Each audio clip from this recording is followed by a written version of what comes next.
Good afternoon and welcome to Let's Chat with Dr. Celeste, MD. I'm your host, Dr. Celeste Reese-Willis. I am your board-certified family medicine physician specializing in urgent care. I assist busy professionals to find solutions for both their acute and chronic medical needs. We do this through primary care, telemedicine visits, concierge visits, as well as COVID testing, COVID-19 vaccines with our brand new Amazon bestselling book, Vitality. Good afternoon, ladies and gentlemen.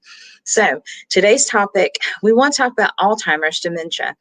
Many of you may or may not know, but June is Alzheimer's Awareness Month. So we want to try and highlight some things that we can do to help decrease the spread of this disease in our community.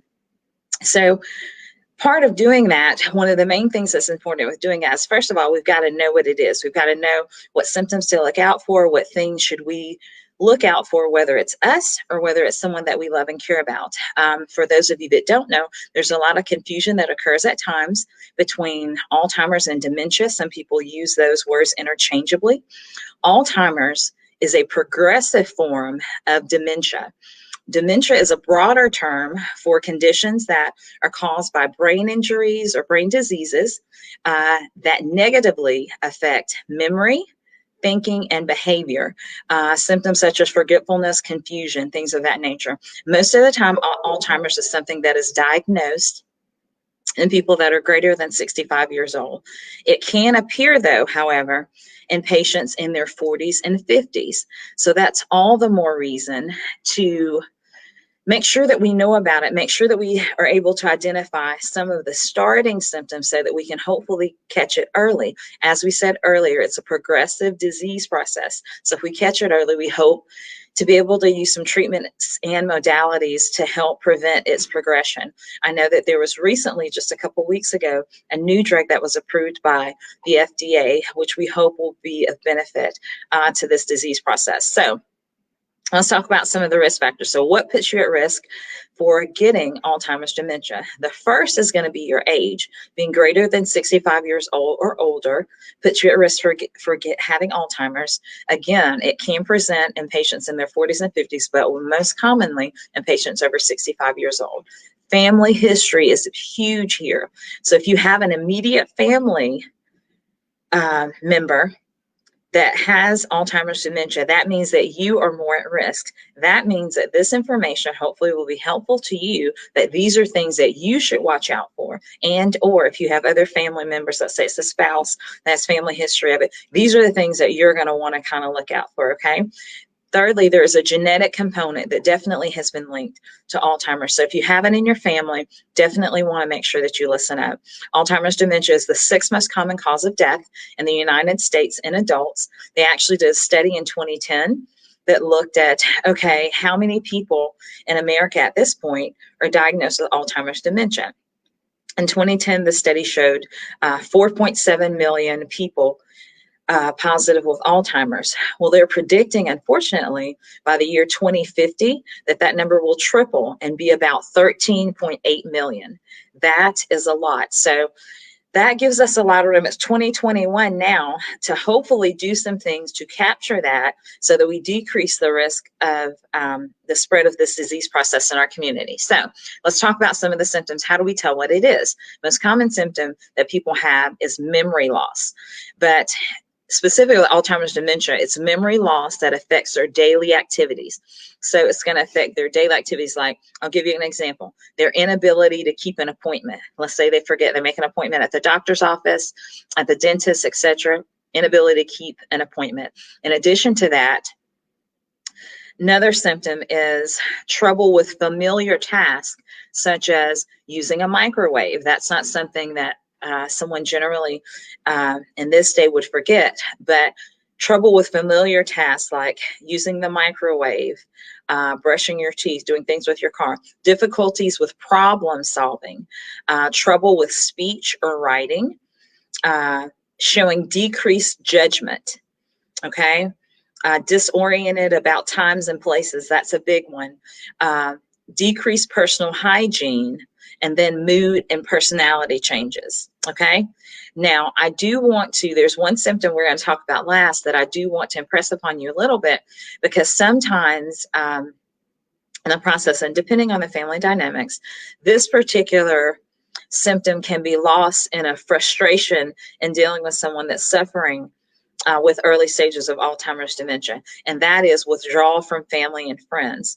As patients sometimes get older, they, may want to keep to themselves, but sometimes if they're suffering with issues like this, because they have cognition, like they realize, I'm forgetting things, they may withdraw a little bit from family or friends. So just make sure that if you see someone that has these symptoms or you're concerned about it, that we kind of check on in them and make sure that the memory piece and that the other symptoms aren't present. So let's go over that again. Memory loss that affects daily activities, trouble with familiar tasks, difficulties with problem solving, decreased judgment, disoriented about times and places, mood and personality changes, decreased personal hygiene and withdrawal from family or friends.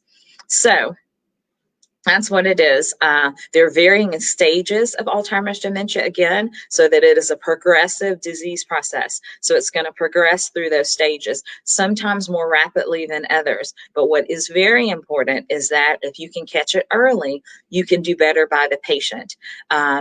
Prevention, at this point, there's nothing specific that scientists have discovered that we can prevent it with, but just in general, overall healthy lifestyle habits is what helps prevent this disease process. And we'll start with things that we talk about with other disease processes that help. Number one, quitting smoking. If you don't smoke already, definitely don't start, but quitting smoking. And number two, exercising regularly. Guys, this is something that just keeps coming up over and over and over again. When we talk about prevention of strokes, we talk about prevention of heart attacks, we talk about treatment and or prevention of high cholesterol.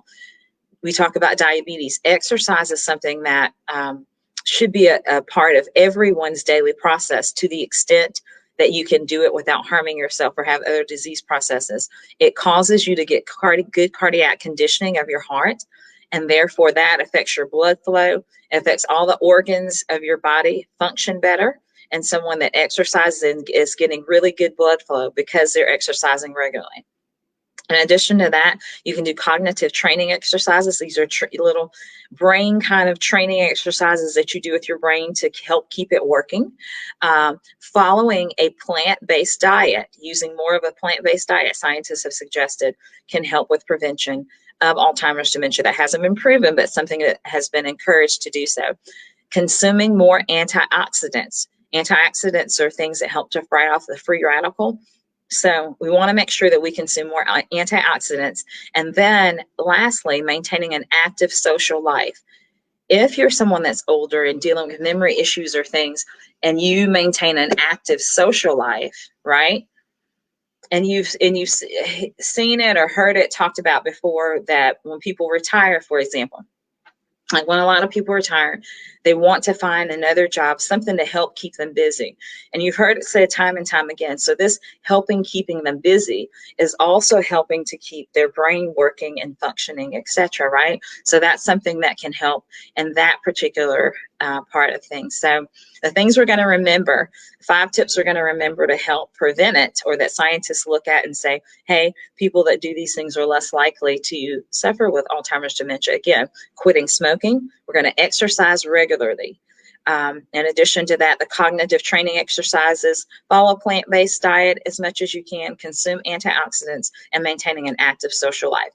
Okay, so that's all we had to share with you today. Does anyone have any questions? Hi, Ms. Jones. Thank you for joining. Hi, Mr. Craig.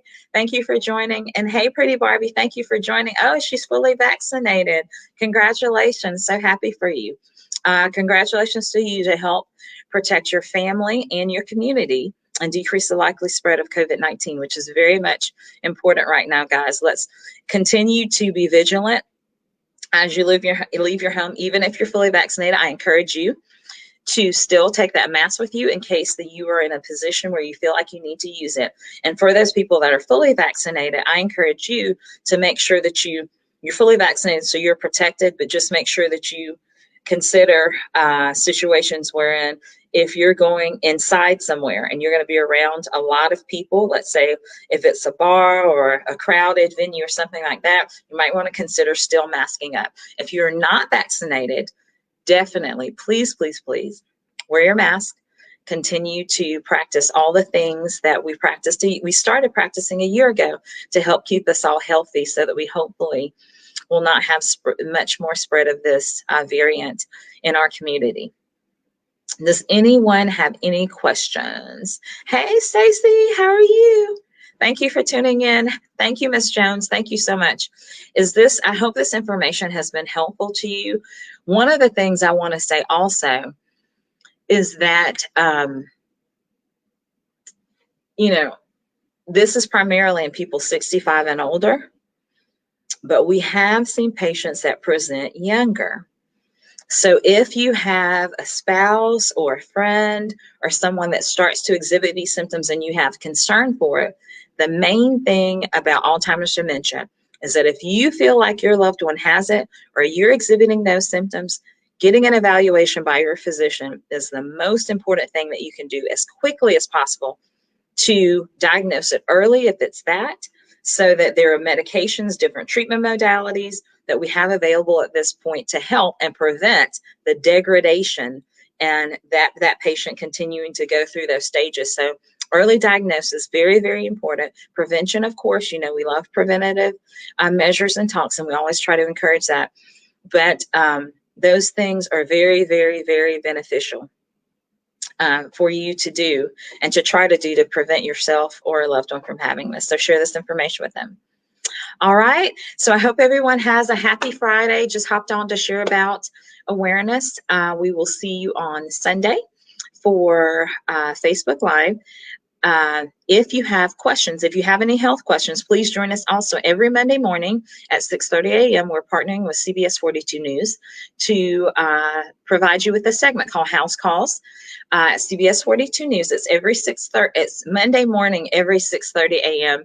But we will answer your medical questions on air. You can send those questions, you or your family, friends, anyone can send those questions to housecalls@cbs42.com. We usually will make sure that we post the segment on our site so that if you miss it at 6:30, you can catch it a little bit later. But there's some great segments that are out there as talking about tick bites, talking about heat exhaustion, just all kinds of just great information. CBS is definitely committed in trying to help keep you healthy.